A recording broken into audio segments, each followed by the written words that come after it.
Students, welcome back to my YouTube channel knowledge C 73। तो आज हम आप लोगों को बताने वाले हैं क्लास 10th में एक most important central idea poem के बारे में, जिसका नाम है अमांडा। अमांडा एक लड़की है, जो छोटी लड़की है, जिसके बारे में इसमें बताया गया है।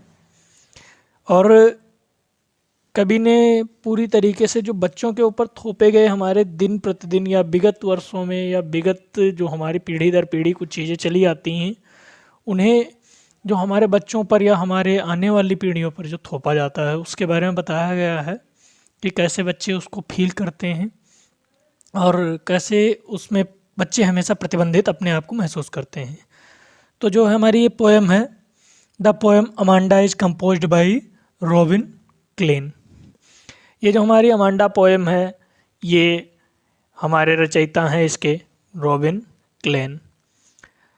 और जो ये कविता है, अब इसके बारे में आप लोग जिस फॉन्ट में, जिस तरीके से मैं लिख रहा हूँ, इस तरीके से अगर आप अपने बोर्ड एग्ज़ाम में लिख करके आते हैं तो आपका एक नंबर भी इसमें से कटने वाला नहीं है। तो स्टूडेंट्स, शुरू करते हैं। The conflict between a child desperate need for freedom, a child self expression, whereas the constant nagging and restrictive control imposed by parent highlighted the struggle for independence, the generation gap, and how excessive discipline can still a child imagination, emotional well-being। तो यहाँ पर अब इसका धीरे धीरे हम एक साथ में पढ़ते हुए आपको अर्थ बताते हुए चलेंगे, जिससे आप लोगों को ज़्यादा समझ में आए। The conflict between a child and desperate need for freedom, a child self expression versus the constant nagging and restrictive. Robin Klein की इस कविता में इस बच्चे के बारे में बताया गया है कि अमांडा का जो पोएम है, एक बच्चे की स्वतंत्रता और आत्म अभिव्यक्ति की तीव्र आवश्यकता और माता पिता द्वारा लगाए गए या थोपे गए जो उनके ऊपर लगातार कि हमारे घर में ऐसा नहीं होता है, प्रतिबंधात्मक नियंत्रण के बीच की संघर्ष की यह कहानी है। By parented highlighted the struggle for independence, यानी जो प्रतिबंध नियंत्रण है, जो संघर्ष है, उसके बीच की ये कहानी है। द स्ट्रगल फॉर इंडिपेंडेंस, संघर्ष है, प्रतिबंधात्मक नियंत्रण भी संघर्ष है। द जनरेशन गैप, और जो आजकल की जो पीढ़ीगत जनरेशन है, संघर्ष इसके बीच का चल रहा है कि हम लोग ऐसे सोचते हैं कि अगर हमने बच्चे को ऐसे करने दिया तो हमारे लोग क्या कहेंगे।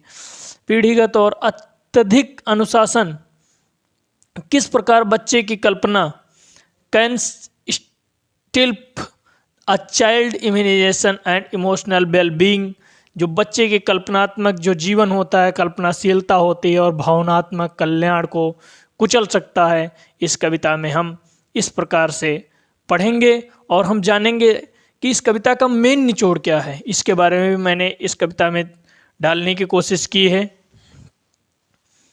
जिसको आप लोग देख रहे हैं। अब जो Amanda day dreams of being a mermaid, mermaid मतलब अमांडा जो है एक जल परी की तरह है। इस प्रकार जैसे कि जल परी अनाथ है, ritual serve as a escape from her mother commands, revealing her yearning for a life without rules. जैसे जल परी की भांति अनाथ है, रैप्चुअल बनने के अंजाम में, या अमांडा जो है हमारे इस कविता की मेन लीडर कह सकते हो या मेनली करेक्टर कह सकते हो। अमांडा के दिवा स्वप्न में उसकी माँ के आदेशों से मुक्ति का साधन है, जो नियमों से मुक्त जीवन की उसे लालसा को प्रकट करती है।